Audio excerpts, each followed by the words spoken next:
From defining your routines and setting boundaries to optimizing your time and maintaining relationships, today I'm teaming up with my amazing wife, Amy, to tackle a bunch of your questions. Whether you're looking for tips on creating better habits, valuing your time, improving your relationship and family dynamics, or just discovering some great date night ideas, this episode is packed with so much. I really hope you enjoy it. Thank you to everyone who sent questions in. If you're new here, I'm Chris Hutchins, and if you enjoy this episode, please share with a friend, leave a comment or review. And if you want to keep upgrading your life, money, and travel, click follow or subscribe. Oh, and if you'd like to submit a question for the next Ask Me Anything episode, head on over to allthehacks.com/AMA.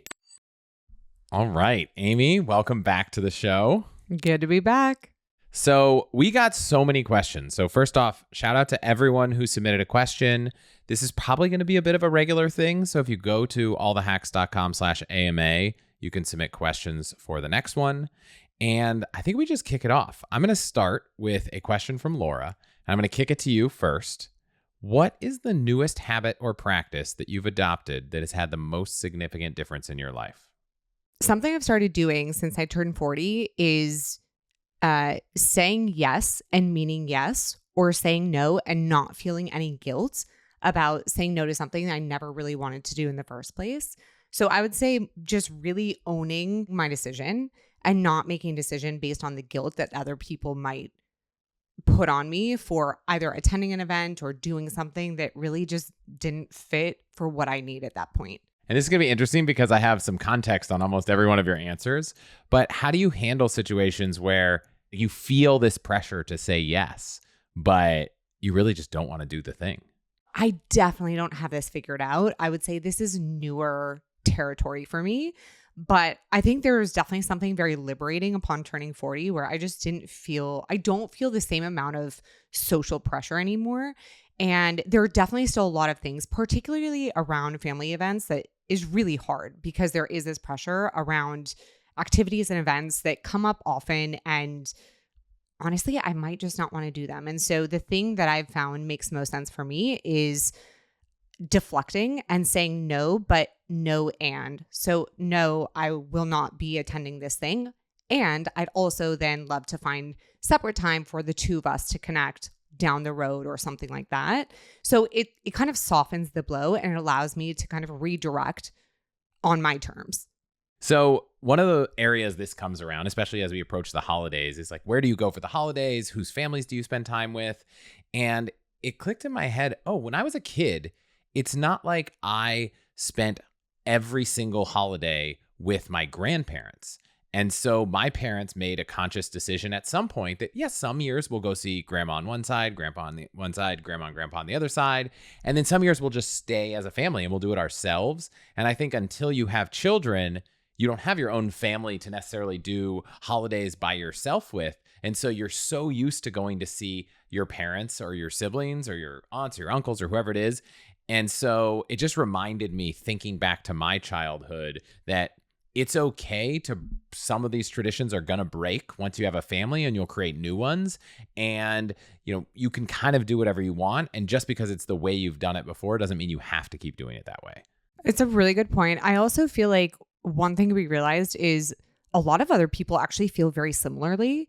And so no one's really saying it or owning it until one person does. And then suddenly everyone else is like, oh yeah, actually I agree. I don't want to do that either. And so I think there's a lot of value in just owning that decision. Yeah, I'm very blunt with people. Sometimes it turns people off, but I am not afraid to let people know how I feel, even if it ruffles feathers.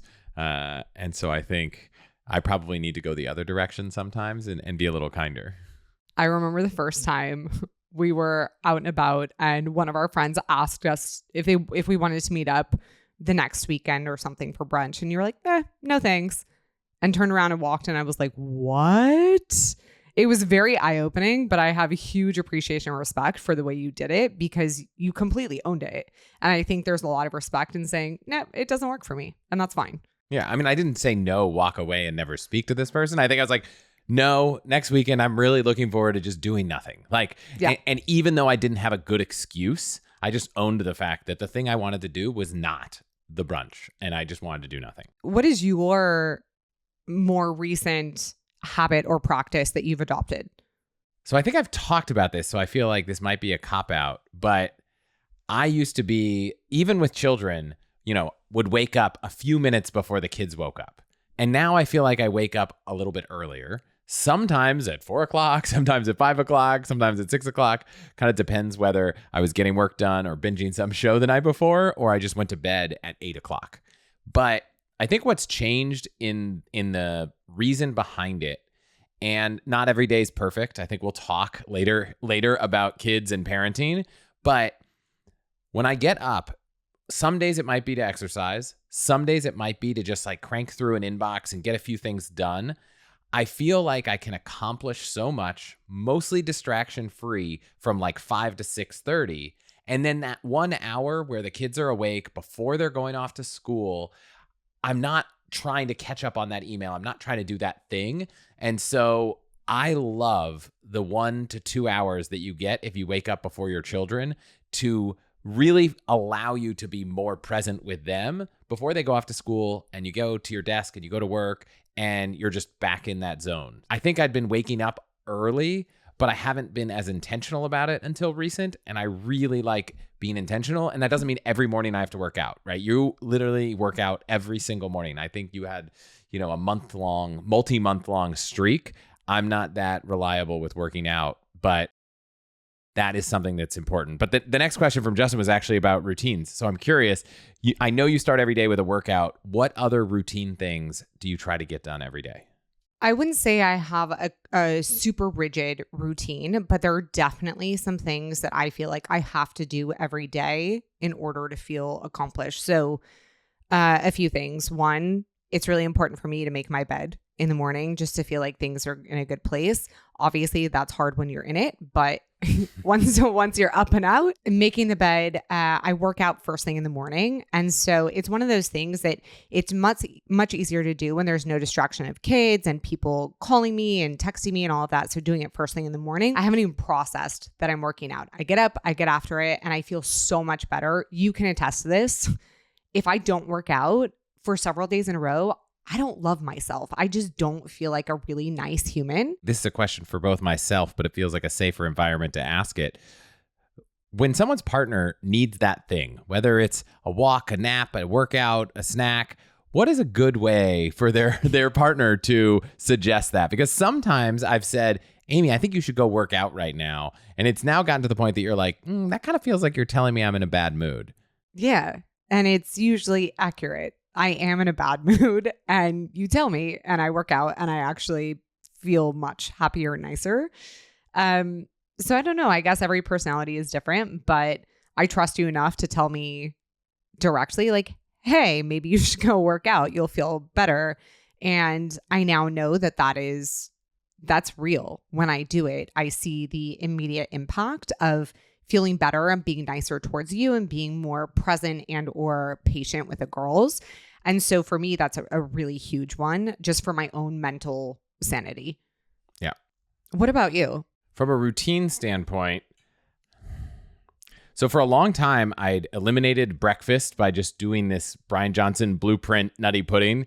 And it was funny. I'm not convinced in the science nutrition that it is the best thing ever.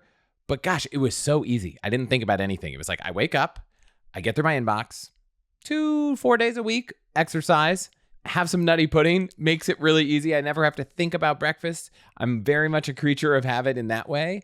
And outside of that, my habits are probably less daily. Like it's really important for me to have things organized to be able to get into a focus. So my habit is anytime I need to do focused work, I need the desk clean. I need all of the outstanding little things for me, which are like, are there any upcoming payments that I need to make that I haven't organized? Are there, all those things. Once those are clear, then I can focus.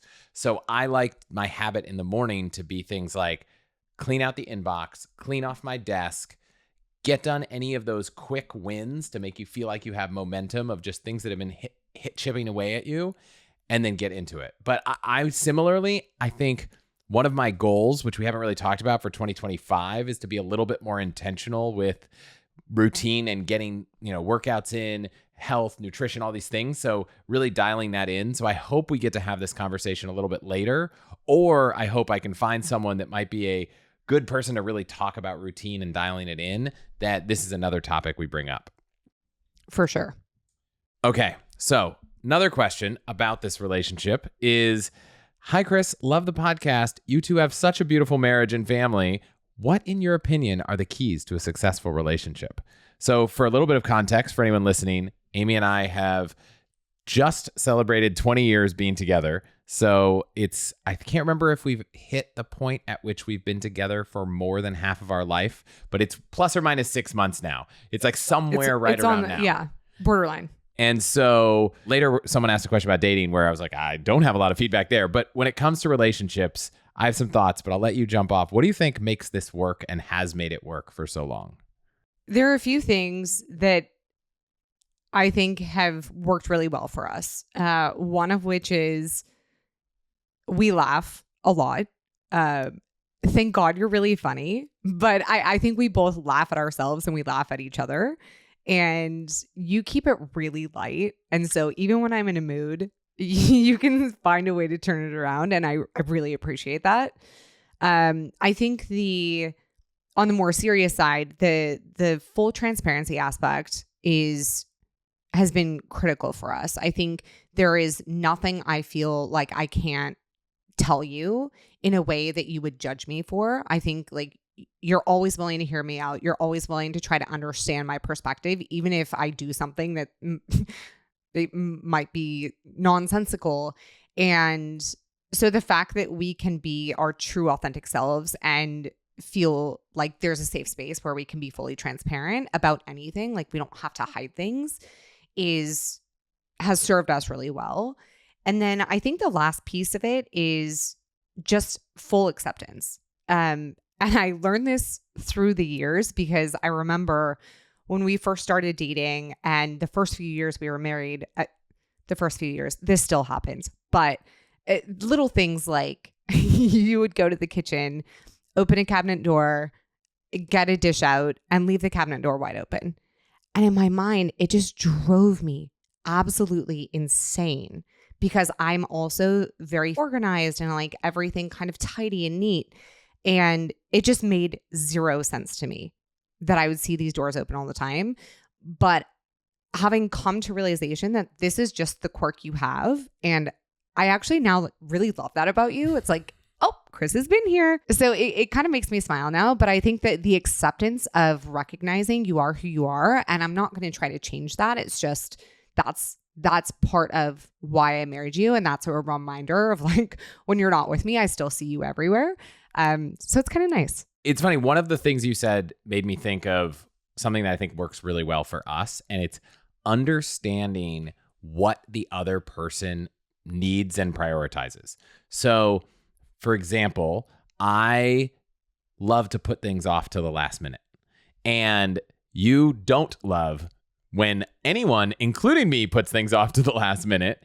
And what I've learned is you are most of the time much more accepting of me putting something off to the last minute as long as I communicate that I'm putting it off.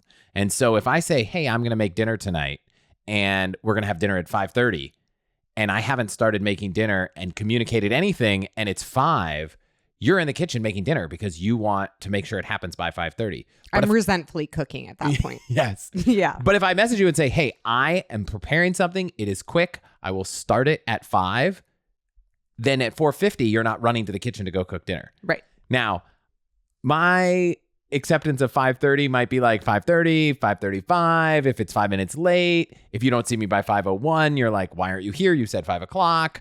So I think I still probably need a little bit of like, I need like some automated thing where if I ever text you a time and at that time I haven't started doing it, my like Apple Intelligence on my phone follows up and says, I know I'm running 2 minutes behind, but I'm on it. That would be a great feature. If there's an AI app that does that, I would love it. So I think that's a big one. It's just knowing that, you know, if you're in a frustrated mood, whenever we would have an argument about something, you don't want to solve the argument in the moment. In fact, trying to solve the argument in the moment will ultimately or often not be a positive outcome for me. And so I've learned to be like, let's solve this later. But we've learned that by understanding what each other need. And so I think that's been really helpful. So I'm not going to try to convince you to do something. I'm going to learn what I need and explain it to you so you understand it. And I think that's been super, super helpful. I think we've both accepted doing things that while we would love the other person to do, we understand that those things are more of a priority to us than other people. So I have this new habit of wanting to take the kids to go sell cans and trade them in at the recycling place and get some coins back. And you have a habit of wanting the house to be clean. And so if I want the cans to make it to the garage in some place where they're going to be sold versus the recycle bin, where no matter what they're getting recycled, it's just whether we're getting 5 cents a can, I need to clean the counters because your priority is clean up, not make 5 cents. And my priority is make 5 cents, which, by the way, we'll probably get to whether making 5 cents is a good use of time later in this conversation about when to optimize and when not to. But I think a big key for us was just understanding what those quirks of what we need and what our personalities want. It's kind of like the love languages concept, but way beyond just love. I think one other key, which goes back to this question about dating advice, where someone said, hey, dating's hard. Do you have any advice on trying to find your person? When did you know you wanted to marry each other? I have no advice about how to date in 2024. If something happens to you, I 100% will be dying alone. I would have no clue how to start. Yeah, I have no doubt that you will figure it out, but I hope it doesn't come to that. One thing that I think is unique, and I said we've been together 20 years and we've only been married for 12. We dated for 8 years. And so I think one thing, we didn't rush into it, and not saying that rushing into it is bad, but we just kind of didn't feel this immense pressure, and we tested a lot of things out. And I think we traveled for 7.5 months, 24/7 with each other before we got engaged. And so I'd say we got to see what it was like to be in circumstances together that I don't think most married people ever see in their entire lives. And so I think one thing that made it really easy for us to be confident getting married was that by the time we felt like we needed to be married, we'd already done so many things and lived together and traveled together that we knew we were compatible on so many levels. Yeah, I agree. The ability to go through so many different experiences in life and really pressure test the low points to me was a huge sign. Like, I specifically remember when we went to my parents and we told them we were going to be traveling the world for a year together. And my dad turned around and said, either you guys will be together forever or you will come home and you will never talk to each other again. And here we are. So obviously, so he's right so far. So far, so good. But I think there's a very real truth to it, because when you're with someone through really difficult or tense or low points in the shared experience, you really see the best and the worst of the other person come out. And we had a lot of those because we were traveling on $30 a day. So we were not staying in nice places. We didn't have great transportation. Food and gastrointestinal stuff was like a whole different beast. And yeah, it really it allows you to get to know the person really well. I will add one thing though. If for those people who are dating, one, you're superhuman, so keep going. And good luck. The one thing I will say, though, is if you don't have time to really pressure test all of these different experiences, the most important thing I think you can do is just be really authentic to who you are, because you don't want to be attracting the wrong kind of people by putting on a front. Like, you're great the way you are. So just let that shine, and you're going to attract the people who appreciate and enjoy that. Yeah, I would say try to pressure test it. And this is like my dating advice that might be horrible advice, but I could imagine a world where I'm like, oh, hi, let's go on a trip tomorrow to, Africa and see what happens. And I think that may be crazy, but we learned so much from traveling together, from being in situations where we weren't surrounded by our friends and family, from being in uncomfortable places, that I would try to put yourself in those situations earlier, because they're going to happen. And they're going to happen not only later in life, but they're going to happen when you have kids that are, keeping you up at night. They're going to happen when you're more stressed out and more tired. And so if they don't go well early, maybe you can work on it, but it's probably also going to be really hard in the future. Dating is also very interesting because I think before I met you, I thought I knew my type, and it was not you. And when we first met, I remember I actually didn't really like you that much. And you didn't even remember who I was. And so it's almost like we had totally crossed paths in a way that I think for most people, if they would have just stopped there, we would have never ended up together. And I think that's actually really interesting. Unfortunately, based on our circumstance, for those of you who don't know, Chris and I both were in a co-ed business fraternity, and Chris was my big brother. He was assigned my big brother because I had rushed a semester after him. And so based on our competitive natures, we were like, we are going to win the best big little of the semester. And even if that means we have to hang out together, and we don't want to. And so that I don't remember not wanting to, but but now, they say you learn something new about your partner every day. Okay. To be fair, in the beginning, you were not my cup of tea. However, in spending more time with you, I went from being like, oh boy, here we go, to, wait a minute, do I actually like this guy a lot? And I realized through that time, because we continue to spend more time together, that I loved hanging out with you. You were really cool and you made me laugh all the time. And that's not what my initial perspective of you was. So I thought that was actually also really, really interesting. It turns out I didn't really know myself or my type at the time. I have another story to add, which is that when I was working at Google Ventures, there were two friends of mine and colleagues that both separately had a conversation with me and said, hey, dating's tough. I'm trying to find a person. This is a person that I'm looking for. This is what I want in life. And I knew them pretty well. I'd been working together with both of them for over a year. And I remember one moment being like, well, what about this other person? And they both worked together for over a year, and they both thought I was crazy. And despite working together and both wanting what I thought was the same thing, and having been on trips together and hung out together and offsites, never crossed their mind. And I was like, why don't you guys go out on a date? And they did.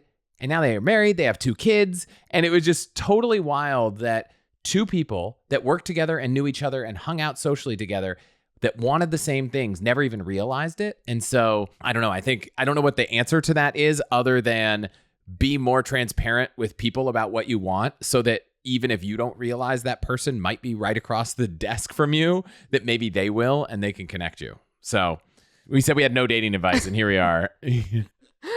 Okay, we'll move on to the next one. This question comes from Lerone. Chris, what is it like having such an awesome wife? Amy and Lerone are in cahoots over here. I think there's probably no surprise from the way that I've talked about you for the last 3 years on this show, that having you in my life makes everything better. It makes the house run better, the family run better, my life run better, me happier, me laugh. I would say, in lines with our previous dating advice, find someone that's just awesome to be around. And I think we balance each other out really well, which now that we work professionally together is probably even more important. You don't need to find someone that you can professionally work with, but a lot of life and a lot of raising kids is work. And I remember Emily Oster wrote this book, The Family Firm, and it was like, it's all about how raising a family is kind of like a business in certain ways. And so whether you're going to work together professionally in a corporation or not, you're going to work together. And so find someone that is compatible or complementary, I think would be really valuable. Who wrote this? I can't read the name of the person that wrote this question, but Amy, what is it like having such an awesome husband? Is the person's name Chris Hutchins? Yes, that's who wrote the question. I feel really, really fortunate to have found my best friend and married him. It's amazing. You are definitely the most interesting, the most charismatic, and yet the most quirky person. Like, you're everything all in one, and it just depends on what environment you're in at that given point in time. And I love watching you exist. You say the funniest things and you make me laugh all the time, even if it's rolling into bed at like 1 a.m. You'll say one thing, I will laugh for 20 minutes. So I enjoy your company. I do too. These were great questions. Thanks, Lerone, and thank you, Chris. One more question on this is Justin asks date night ideas. Any suggestions? So we haven't tried this yet, but there was one thing that you showed me on TikTok, I think, and it was a couple that goes out and they commit to spend $20 at the thrift shop, and they go and buy these wild, ridiculous outfits. Just to be clear, you have $20 to buy your partner's outfit. Correct. Yes, just to be clear, you don't get to pick your outfit. Your partner has $20 to buy whatever you're going to wear that night. Exactly. So the couple, they spend $20 at the thrift shop. They come back, gift it to their partner, and then both people put on the attire from the thrift shop and they go out on a date. I feel like that would be a really epic date night. And I think that's something that we should do the next time we go out. We haven't tried it, but I'm game. Minus any wigs. I am not down to put that on my head. Sorry. Okay, so a wigless or hats. Wigless, hatless thrift store event is in our future. It'll probably be no surprise that I think any date night that involves an escape room is an excellent date night. One book you bought me maybe a year or two ago was The Adventure Challenge. And that's actually a really cool book because it comes with a variety of different ideas where you can select indoor, outdoors, 30 minutes, 2 hours, at home, out of the house. So it can be very tailored to the time and the location that you have available to you. But we've done some really fun things that were outside of our wheelhouse that we wouldn't necessarily have thought of. And it just takes the burden of having to come up with those date ideas and does it for you. So those are fun. Those are great, but also it doesn't have to be crazy. One night we had childcare set up, and instead of going out to a nice restaurant, going to have drinks, I think we actually snuck back into the house and just hung out watching TV and eating pizza and going to bed early. We just didn't even go out. And I don't even remember whether we told anyone that we were still in the house. I think they thought we left and we were in the basement in the office. I can't remember what we did exactly, but a date night does not have to be fancy. It's whatever you want it to be. I think it's just important to make sure, especially as you have kids, to just get out and have some time for you, because that's something that I've talked to a handful of friends and they just lost that. And when I've encouraged people to bring it back, it was really awesome. And even tell their kids, hey, it's important for mommy and daddy to have some time together also. And they understand that. And, I imagine someday we're going to be hey, do you guys want to plan something? You plan whatever we're doing for date night and we'll report back. We'll take pictures. So, yeah. Yeah, I loved that pizza date night. That was epic. Another one is around household responsibilities. How do we decide who does what around the house? And I'll just add that not every household responsibility is around the house. It could be on the internet, could be related to taxes, could be related to organizing financial stuff. Amy, what do you say? This is Chris's segue to try to get credit for all of the work that he does, because I would say Chris leads a lot of our digital life and I lead a lot of our physical life. And so it kind of breaks down that way. But in all reality, I don't know that we necessarily have conquered this whole how do we divide household responsibilities. I think there are natural divisions of responsibility that just naturally, I actually very much enjoy doing laundry. It's therapeutic for me. And so I do the laundry in the house because I don't mind it. You manage a lot of the financial stuff or having to call banks and deal with payment stuff because honestly, it's my nightmare and I really don't want to have to touch that. And so I think understanding those things and funneling those responsibilities where maybe one person enjoys it or doesn't find it to be such a burden makes a lot more sense than trying to equally split 50-50. What about the sewage pump? Was that a physical activity that I clean every month, or because it doesn't feel very digital? Okay, to be fair, it's not every month, it's every quarter. But oh man, Chris gets stuck with all the crappy responsibilities. Yeah, Literally. usually if it involves like climbing really high ladders, cleaning the solar panels, that kind of stuff, I volunteer for those physical activities. And then a lot of the stuff we don't really keep score on. Who's cooking dinner the most? Who's, walking the dog? Those kinds of things. It just happens. And if you are listening to this and you're saying that doesn't sound like us, go back and listen to the episode Amy and I did with Nate and Kaylee Klemp on a book they wrote called The 80-80 Marriage. And it just kind of removed the keeping score and made life so much easier and got rid of a lot of the mental burden. Okay, let's move on from relationship stuff and talk about a bunch of different perspectives. There wasn't really a bucket for a lot of these questions. So I'm going to ask you a question that I think was written for me, which is what interview or episode has most impacted your life or changed the way you think? And I ask you first because I know every Wednesday morning you are the first thing you do is go and listen to the episode for the week. And that evolved from doing it because you were excited because you hadn't heard it to, well, now I've heard it because I work here, but I want to make sure it's all done correctly and everything went out correctly. But which episode has had the most impact on your life? I always refer back to Die with Zero. And that's been really impactful because I think prior to that, I grew up in a mindset and we were operating in a mindset where you always save. And I think that came at a cost of foregoing experiences and or other opportunities for a means of continuing to save. And so the interview that you did with Bill Perkins was really eye-opening because it made me look at every decision I was making very, very differently as a way to optimize my life and the experiences I'm having today versus trying to punt all of these, great times and purchases and experiences into the future when I won't be able to enjoy it so much. So that's one I lean on heavily. I think about almost every day, and it's definitely changed my actions on a regular basis.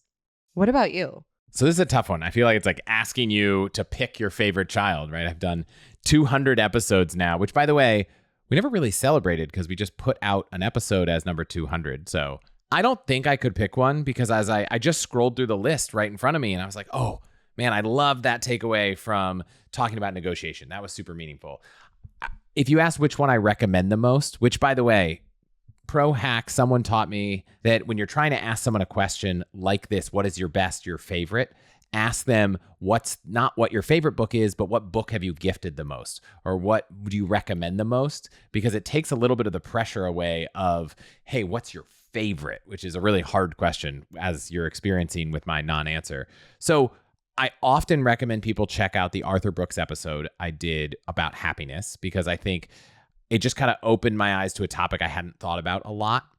And this is a bit of a weird answer, but the research I did for the points versus cashback episode was really meaningful to me because it really twisted my mindset on the value of points.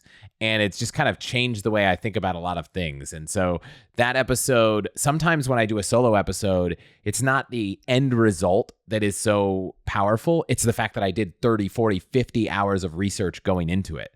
And so every one of those, like the amount of research I did on insurance and the impact of that, seeing people write reviews about saving tens of thousands of dollars a year on insurance is amazing. Someone sent an email in today that thanks to something in a newsletter, they were able to finally go get a calcium score for their heart health. Like seeing that kind of feedback every time is exciting, but it happens with every episode. So it's impossible for me to pick just one episode. So I'm going to punt on giving a real answer to that question. But I will answer the next question, which is, would you still use an EA from Oceans? And that's an assistant, Pasani, who's on our team, if we weren't using it for business purposes and it was only personal or we had to pay full price? Well, the second part of it's really easy. We do pay full price. I would love if Ian, the CEO of Oceans, is listening, wants to just give us half off, but that's not the case. We are paying full price. So that is, in fact, I don't even think we got the $1,000 off offer that everyone now gets if they sign up. So, but the question is whether we'd use it if we weren't using it for business. And when we first signed up for it, the idea was that it would be like 50-50 personal and business. And we ended up having so many business things that were so high leverage that Pasini was able to figure out that she's basically fully focused on the business. So you could make an argument that because we no longer have an assistant on the personal side, that no, we wouldn't do that. However, now we are in a circumstance where we're wondering, should we hire a second Oceans EA that focuses a bit more on personal things? And that's part of our 2025 planning. And I think, it really depends person to person whether you can fill 40-ish hours a week with personal tasks. I don't think we could. I think it would be hard. So would I be up for hiring someone to help with personal things on some basis that isn't full-time? Absolutely. And there are agencies, I think Squared Away is one. I think that there's a company that someone I tried to hire started called Faye. I think it's findfaye.com. And it's kind of more personal assistant help on a less than full-time basis. And so I think those things can be really valuable if you have tasks and not time. But would I be able to fill 40 hours a week if I didn't have any business needs? Probably not at this point in life. But part of that is that a lot of the things that someone might often outsource to an assistant, like booking travel or organizing things, is stuff I love doing and stuff that I do and then create content around. So it might not be a perfect answer. Do you have any thoughts? I think we could actually use 40 hours for an EA if they were local. And so I think that's the one thing you just have to ask yourself is, for personal matters, are most of them able to happen online or remote? And if so, I think it makes a ton of sense. And like Chris had said, we are looking at adding an additional personal part-time focused EA. So I think it makes a lot of sense. Yeah. And I'll just plug, because as we're thinking about 2025, one of the things we're thinking about is that role. And the second thing is thinking about hiring someone to help on the producer side. So if anyone's listening and kind of falls in the bucket of podcast producer or skills adjacent to that, please send us a note, podcast@allthehacks.com. That is a role that I'd love to find someone in the audience that loves the content and already loves the show that can help with planning and blocking and tackling all the content calendar, organizing that with partners, figuring out what's next, helping with some of the research that goes into it. That's someone that we're looking for in the coming year. So please send us a note. Speaking of meeting new people, the next question from Jackie is what tips and tricks we have to meet and network with like-minded individuals or friends, such as business partners, investors, or even just friends. She finds meeting people in your 30s difficult, which I totally agree with, and wanted to have some ideas. So I have experimented in ways that made you very uncomfortable, because there was some dating app that launched a version of called like BFF or something. And it was literally like Tinder for friends. And I never pulled the trigger on swiping on someone, but I was like, I agree with this problem. It's like, I would like to meet someone that I'm not friends with just because they live on my block or because I worked with them 5 years ago. And so I believe there are people that live in the town we live in that would be better close friends of mine than people that are friends of mine. And I'm not sure how to find them.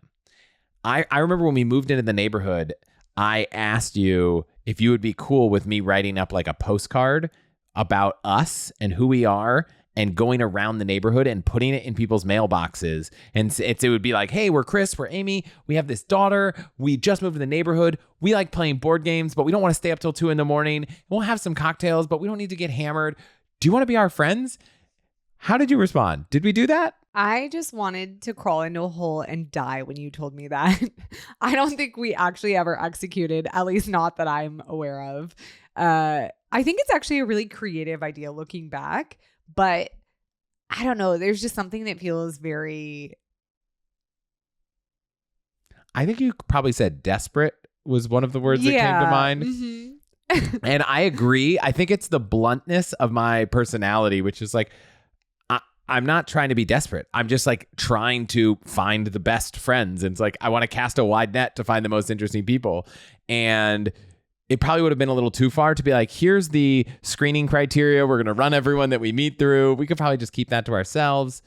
But I don't have a perfect answer other than just going to events where things that you're excited about are happening. And so I recently went to a conference called the Chicago Seminars, and it was all about points and miles. And there are probably 6 episodes that you will hear about everything from buying gold at Costco to the gift card reselling market to buyers groups and a lot more that will be future episodes in the coming months. And I am so excited to share them. I've been going down so many rabbit holes that have really taken over a lot of my time.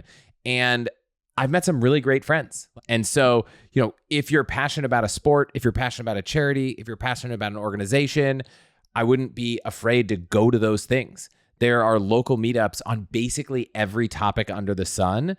However, I will say that there's this period of time, probably in your 30s, before your kids are old enough to go to school, where friends is tough and meeting new ones is difficult. I'm not sure what to do. And I went through that. I think you went through that. And then we had kids go to school. And then all of a sudden, your kid's in a class with 20 kids. There's 20 parents, probably 40 parents on both sides. And now all of a sudden, you have all of these people that you're seeing all the time. And it doesn't mean they're all going to be your best friends, but chances are they're going to find a few there. And it seems like every parent I know in their 40s, 50% plus of their friend group is their kids' schoolmates' parents. And that's not a bad thing necessarily. Yeah, I would agree with all of that. Definitely follow your passion and find groups that align around those things, whether it's a run, like a local run club, a church group. But my point is, if you follow things that you are passionate around, you will find other people who have similar interests. And it's much easier to engage and kick off a discussion that way.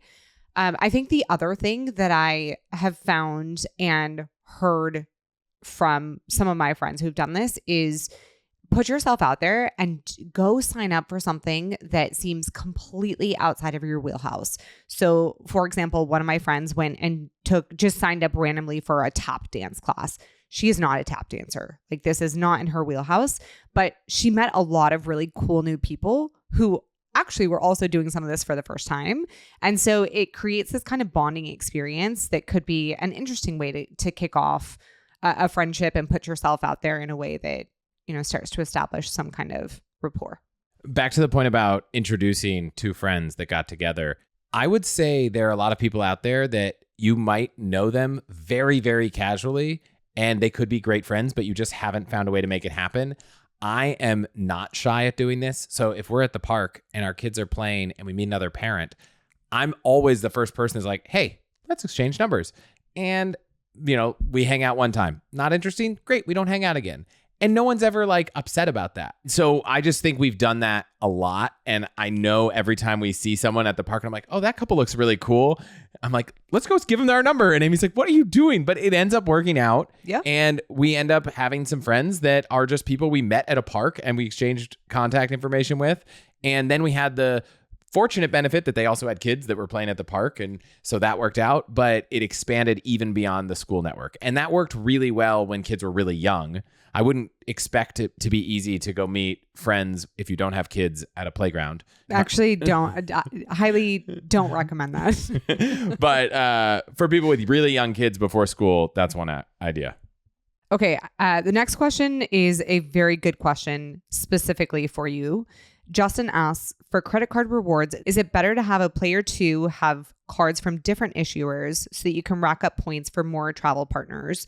Or is it better to have them as authorized users on your card to rack up points faster? Great question. I actually think I want to do an episode entirely about how to think about all of the things I talk about when you're playing whatever game it is with another person. So whether you have a player 2 or even, some people as they get older and they have, kids over the age of 18, starting to think about this even more with player 3, player 4. And just to be clear, this is not what we call each other in our house. This is just kind of standard terminology when it comes to credit cards, when it comes to deals, when it comes to all this stuff, at least within the kind of group of people that talk about this stuff for a living. And so I don't think authorized user cards have that much of a place in the world for partners who are older adults, because you can load your card onto their Apple Pay. You can share your card on 1Password so they have access to it online. In the case that they need it in person, you can just hand them the card. And I've rarely seen a circumstance where they can't use the card in person.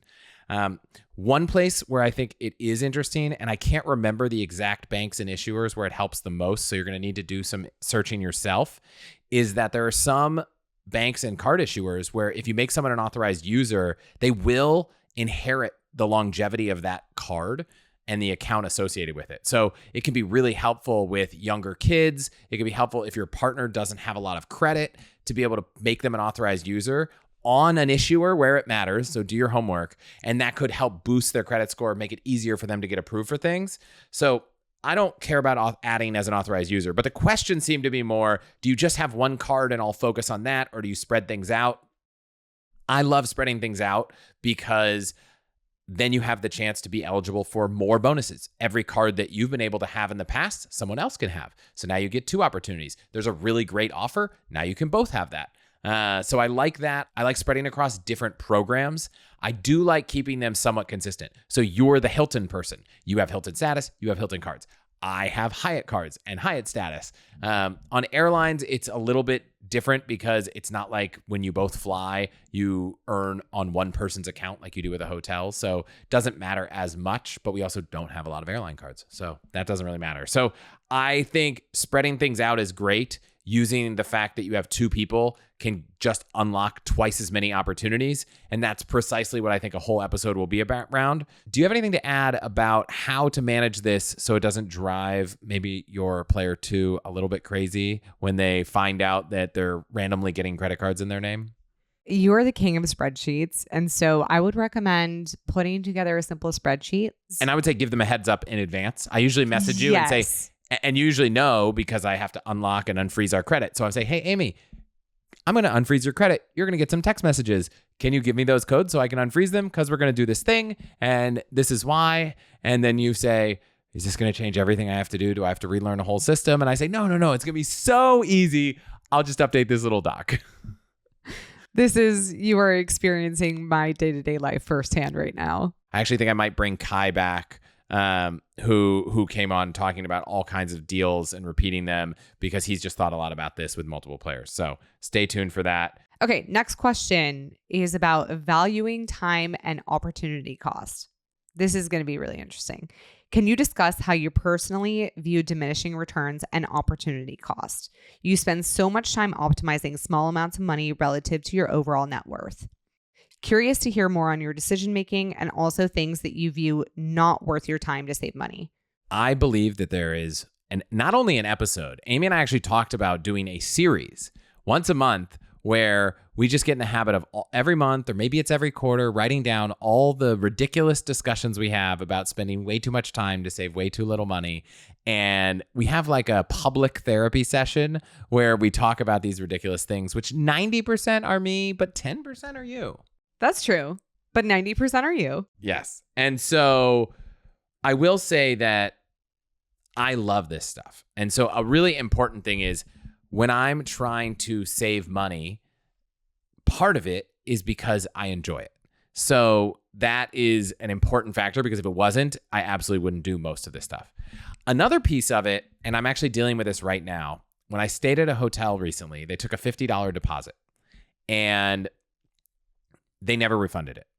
And I called them and it seemed like it's going to be a mess to get the $50 back because not only have they not given it, and I've tried once, but also it seems like I'm going to have to find some way to give them a new card because I don't actually have the card that I put it on anymore. At least the numbers changed. It's changed from MasterCard to a Visa. So I don't even know if they can refund the card they took.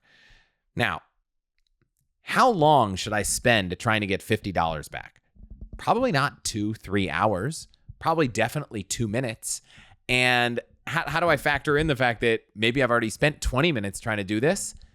At the end of the day, there are some things that if you just can't let them go, I think having to fighting to value your time might not be worth it. So in this case, I can't let go of the fact that someone owes me $50 and is not going to give it back. It's like if I were running a marathon trying to beat my time and a $100 bill dropped out of my pocket, like that would be a tough circumstance. Like I don't want to stop, but like I can't just throw $100 away on the sidewalk and ignore it. And so, refunds are like this in a lot of cases. It's like, oh, do I really want to drive all the way here to process this refund? You had a circumstance the other day where Target shipped everything in a box with no protection and half of the things were broken. There were shards of glass and they were like, please send it back to us.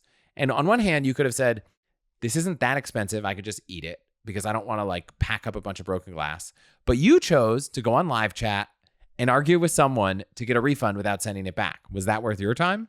When I think about the opportunity cost of my time and the fact that I was missing riding bikes with you and the girls to deal with this live chat fiasco, it was definitely not worth my time.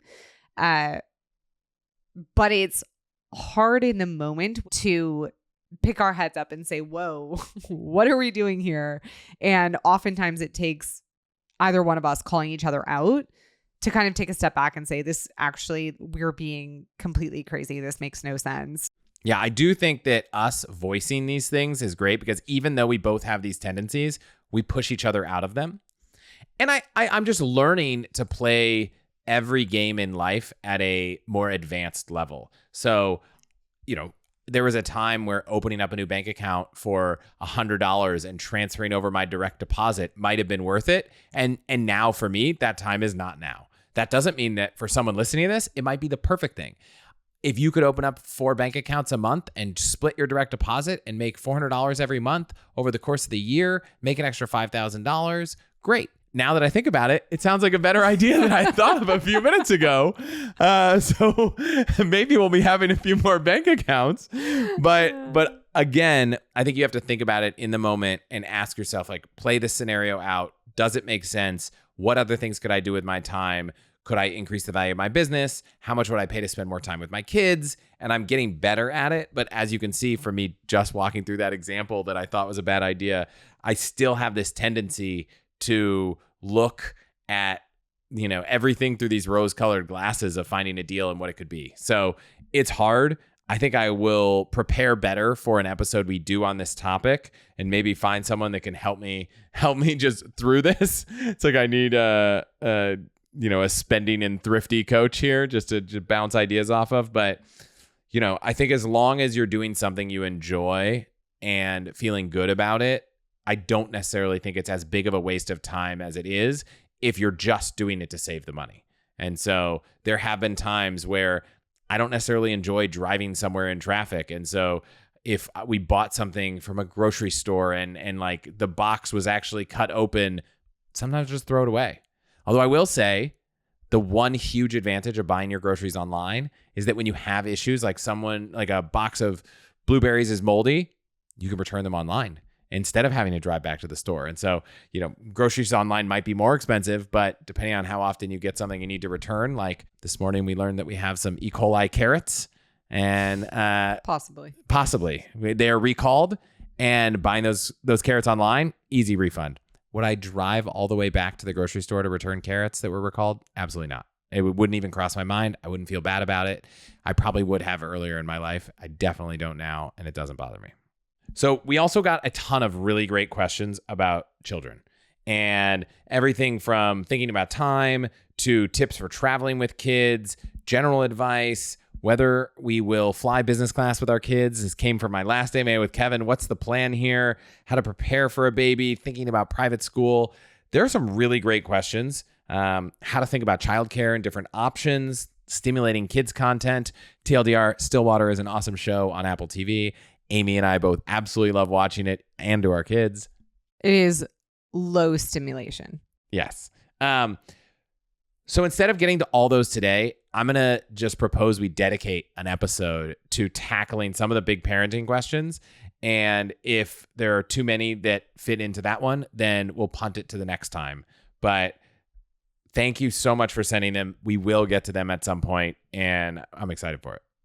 Yeah, likewise. You should see a kid-focused episode coming out in, a few months? Yeah, I think that? let's do it in January. Great. All right. All right. This has been a lot of fun. I love having you on the show. I love doing things more casual. You're an awesome wife, as we already established. So thank you for being here. If anyone has questions, allthehacks.com/AMA for the next one. This has been great. We'll see you next week.